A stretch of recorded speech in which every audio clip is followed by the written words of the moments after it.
MSME express में आपका स्वागत है। इस सीरीज में हम एमएसएमईज के लिए अलग अलग थीम्स पर सेशंस करते हैं ताकि बदलते दौर के लिए स्मॉल बिजनेसेस खुद को फ्यूचर रेडी कर सकें। आज के सेशन में हम फाइनेंसिंग पर फोकस करने वाले हैं क्योंकि यह किसी भी कारोबार की लाइफलाइन रहती है और एमएसएमईज इस मोर्चे पर सपोर्ट की आस करते हैं। दरअसल यूग्रो कैपिटल ने डन एंड ब्रैडस्ट्रीट के साथ मिलकर एमएसएमई संपर्क रिपोर्ट जारी की है।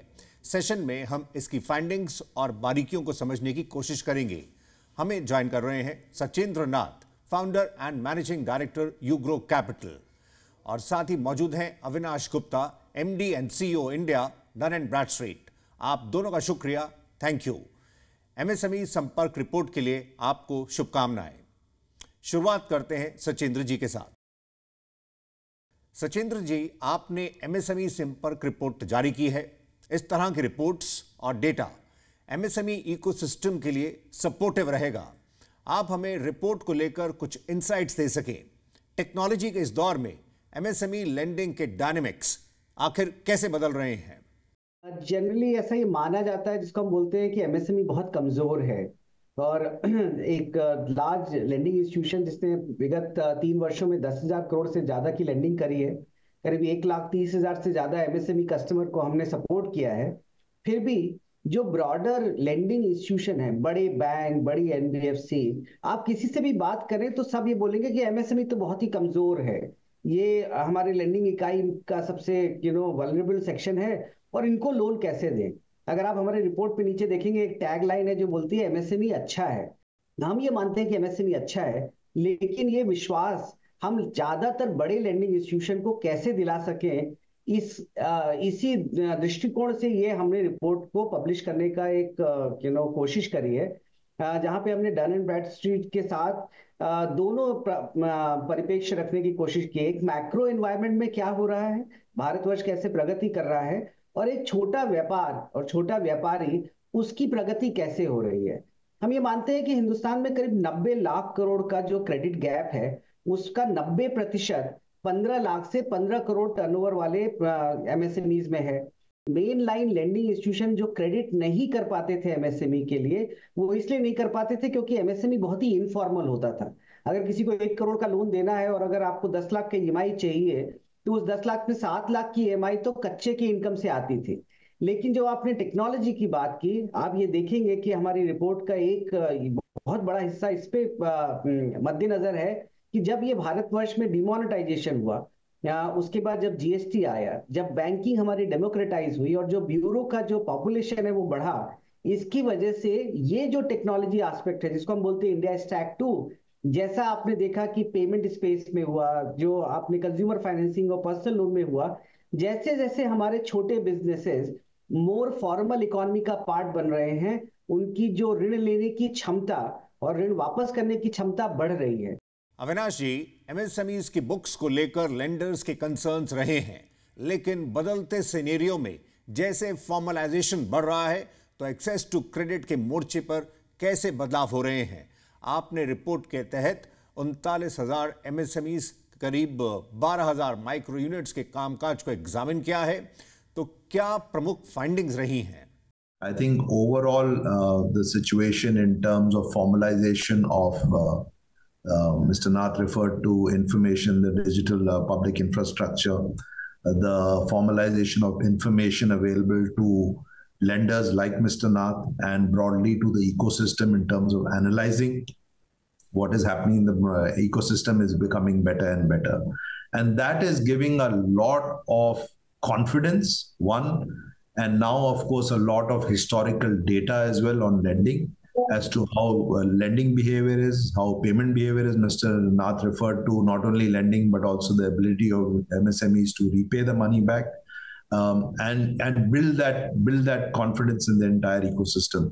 So all of that is really helping the broader community, as Mr. Nath said, SME अच्छे हैं, to come to that broader conclusion that you can lend to these SMEs and they will continue to do better.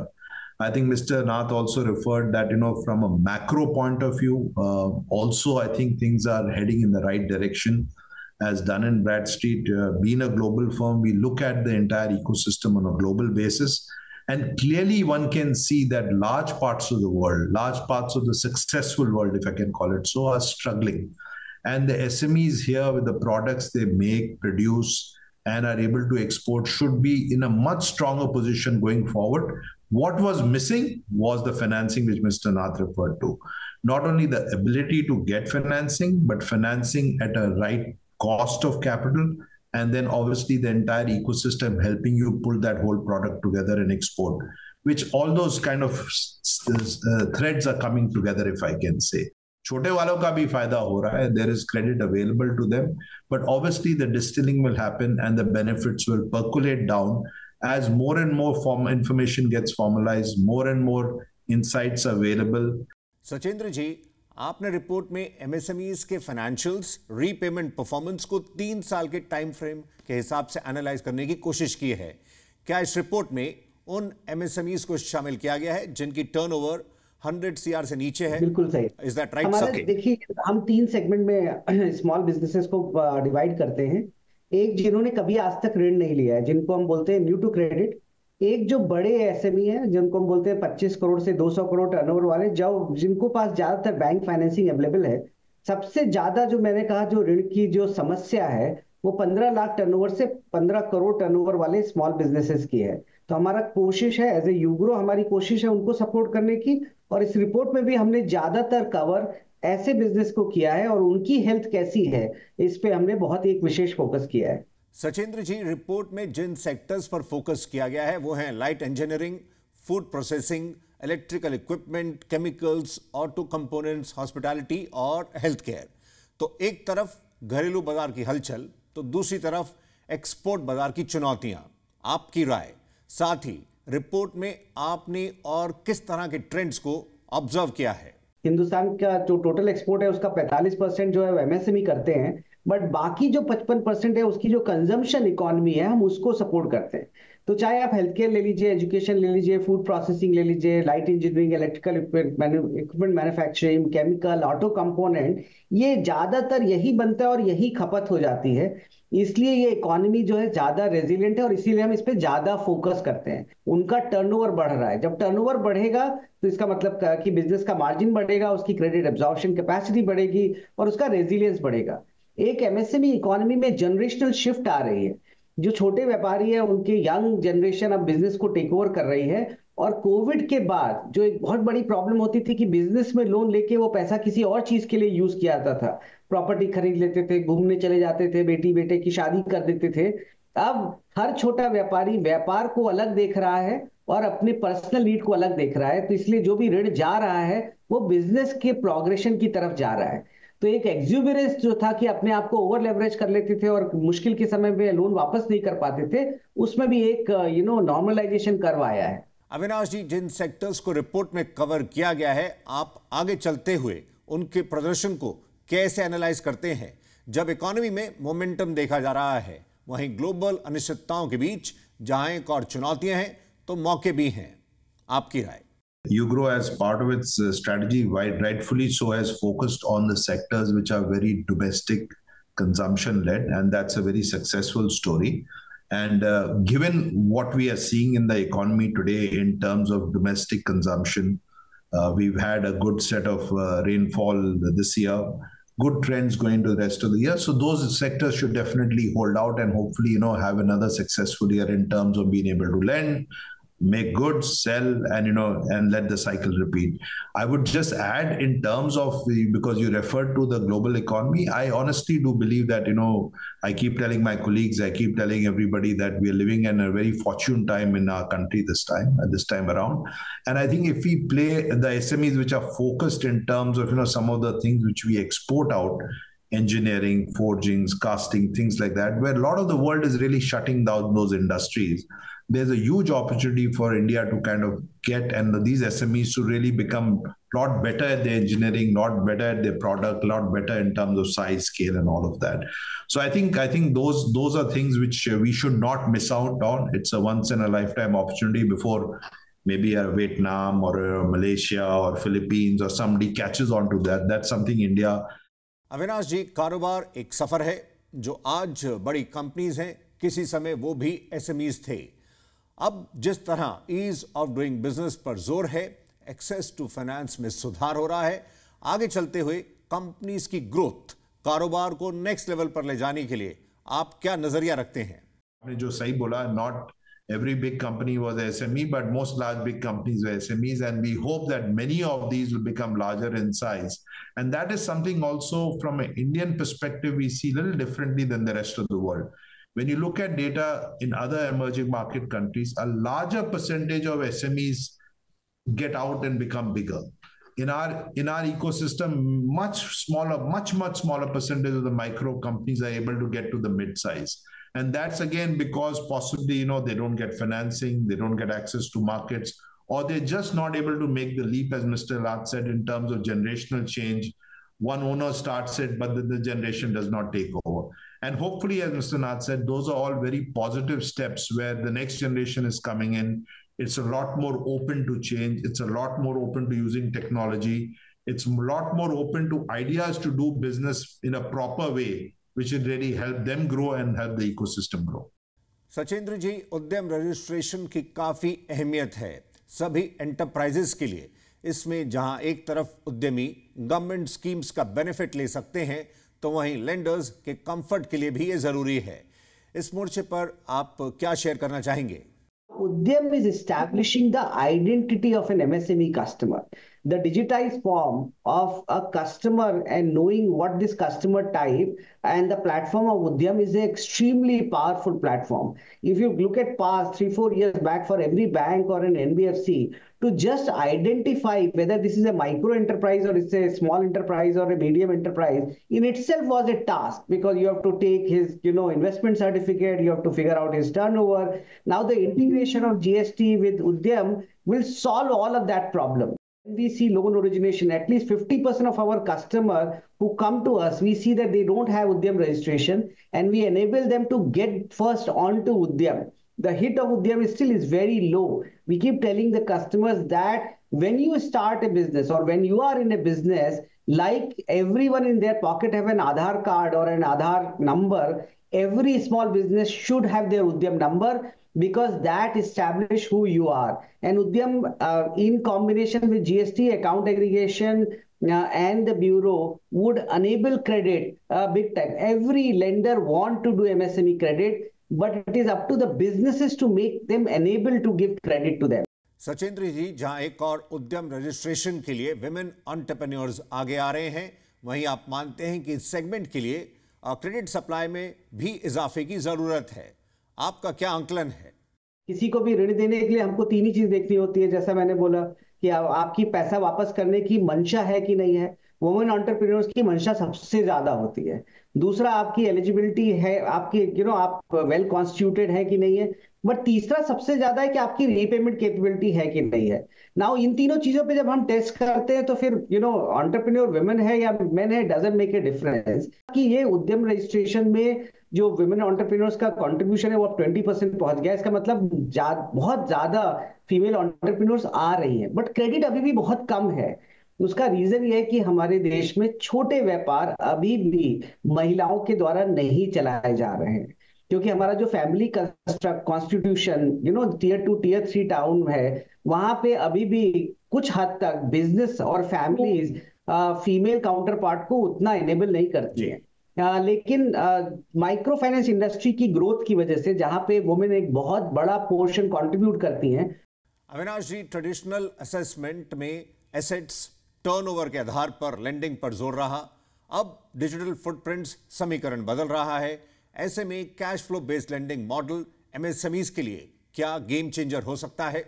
जो changes हो रहे हैं, these are tectonic, these are fundamental in terms of the type of information, the timeliness of the information, and the accuracy of the information. The government has enabled, and the voices of the government are saying that they enable a lot more data, all types of data, to be available to users of the data. Now that data will be available on consent, but today, for example, as Mr. Nath said, you can pull my GST, you can pull my bank statements, you can pull obviously my bureau, you can pull my income tax, all with consent, and get a very detailed view on where I stand in my business. Possibly you also get a very detailed view on some of the personal aspects of my financing. What am I doing with my money, with my family, other expenditures. So this is very, very tectonic. This is very, very fundamental. This allows the lending system to go with confidence and take a view and, take exposure, make a loan, and, be sure that, they'll be able to collect that loan, most importantly. So I think this is what is really changing the face of, I would say, financing to the MSME world. And this will continue to do so as more and more data points become universally available for lenders to look at. Sachindra ji, digital footprint से lenders का confidence बढ़ रहा है, वो small businesses के potential को, उसकी resilience को समझ पा रहे हैं। ऐसे में आप एमएसएमईज के मौजूदा क्रेडिट ग्रोथ पर क्या शेयर करेंगे और आने वाले दिनों में इसमें कैसा एक्शन देखते हैं? साथ ही माइक्रो उद्यमियों की वर्किंग कैपिटल जरूरतों पर आपका क्या आंकलन है? एक तो एमएसएमई क्रेडिट हिंदुस्तान में करीब 22 से 25% की औसत दर से बढ़ रहा है। लेकिन जो समस्या है कि जो हमने जो बोला कि जो छोटे व्यापारी हैं उनका जो कंट्रीब्यूशन है वो नहीं बढ़ रहा है। बिकॉज जब एक एमएसएमई जिसका 25 से या 50 करोड़ टर्नओवर है उसको तो सब लोग लोन दे देते हैं, लेकिन एक एमएसएमई जिसका 2 करोड़ टर्नओवर है और उसको वर्किंग कैपिटल नीड चाहिए होती है, वहां पे एक प्रॉब्लम आती है। लेकिन हमने ये देखा है कि जिन भी बिजनेसेस, हमने 30,000 अगर कस्टमर का सर्वे किया है, हमने पिछले 3 साल में ये देखा है कि हमारे लोन देने के बाद एटलीस्ट 2 से 3 नए लोन उसने और एडिशनल वो ले पाया है, या तो कम दर पे या उसका बिजनेस वो एक्सपैंड कर पाया है। जब बिजनेस का कॉन्फिडेंस बढ़ेगा और वो मोर फॉर्मल होंगे और उनका एक फर्स्ट लाइन ऑफ क्रेडिट जब जाएगा और वो वापस आएगा, उसके साथ ही उनका क्रेडिट बढ़ना शुरू हो जाएगा। मेरा ये मानना है कि हिंदुस्तान में जो एमएसएमई क्रेडिट है वो आने वाले 2 साल के बाद 30% से ज्यादा बढ़ेगा। वो इसलिए भी ज्यादा बढ़ेगा क्योंकि जो रिटेल लोन का जो प्रोपोर्शन है वो बहुत डिस्प्रोपोर्शनेटली हिंदुस्तान में बढ़ा है। तो 50,000 से छोटे, जिसको हम सैशे लोन बोलते हैं, या जो कंज्यूमर फाइनेंसिंग है वो ओवर लेवरेज्ड है और बहुत ज्यादा बढ़ी है, क्योंकि रेगुलेटर भी बोल रहे हैं कि उसमें बहुत ज्यादा pent up risk built up हो गया है। तो जब वो कम होगा तो सारे लेंडर अब एमएसएमई पे फोकस करेंगे और लार्ज कॉर्पोरेट पे फोकस करेंगे। और जो ये सिस्टमेटिक चेंजेस हो रहे हैं, जैसे अभी जीएसटी में अगर आप एक नया बहुत बड़ा चेंज आने वाला है, जहां पे हर इनवॉइस जो अगर आप किसी को सामान बेच रहे हैं, जब आप इनवॉइस रेज करेंगे तो खरीदने वाला इनवॉइस को जीएसटी सिस्टम पे ही एक्सेप्ट कर पाएगा। इसका मतलब है कि जीएसटी इनवॉइस की ऑथेंटिसिटी बिल्कुल स्टैब्लिश हो जाएगी। तो आप combination of trades, OCEN, account aggregation, ये सारा चीज मिलके एमएसएमई क्रेडिट 30% की दर से बढ़ सकता है। और छोटा क्रेडिट जिसको हम बोलते हैं, एमएसएमई की रिक्वायरमेंट बहुत लंबे और बड़े क्रेडिट की नहीं होती है, उनको बहुत छोटे वर्किंग कैपिटल की रिक्वायरमेंट होती है। माल बेचा, उसके अगेंस्ट पैसा मिल जाए जिससे वो दूसरा माल बना सके। इस तरह का जो लोन का जो आर्किटेक्चर है वो अब ग्रेजुअली बढ़ना शुरू हो जाएगा। और हम ये देख रहे हैं, अगर आप हमारे रिपोर्ट में देखेंगे तो आप देखेंगे सेक्टर बाय सेक्टर क्रेडिट का जो पेनिट्रेशन है वो इंप्रूव हुआ है, टर्नओवर का पेनिट्रेशन इंप्रूव हुआ है, और हर ऐसा बिजनेस जिसको हमने लोन दिया और लोन ले पाया है मार्केट से। आप देख रहे हैं एसएमई एक्सप्रेस। फिलहाल वक्त ब्रेक का है, हम जल्द लौटते हैं। आज जायजा लिया जा रहा है एमएसएमई लेंडिंग इकोसिस्टम पर आई रिपोर्ट की फाइंडिंग्स का।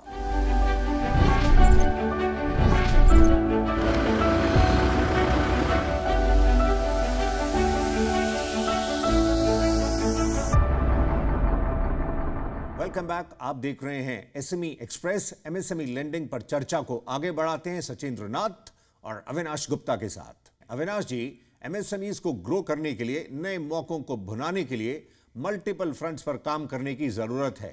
कामकाज के तेजी से बदलते तरीकों के बीच रेलेवेंट बने रहने के लिए चलते हुए आप एमएसएमईज को क्या कहेंगे? Tell SMEs in India is that the problems we face in SMEs in India is surprisingly very similar to all the problems SMEs face globally as well.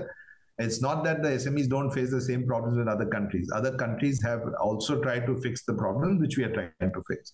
So the first thing which all SMEs face is the whole issue of being credible. As Mr. Nath said, large percent of his borrowers are new to credit. The world is very inert. In many ways, it's always been in turmoil. We go through these turmoils, things come out. But MSMEs always face the second biggest challenge is to find new clients, to find how do I sell more? And I'm talking slightly larger than the micro and the one which Mr. Nath was referring to.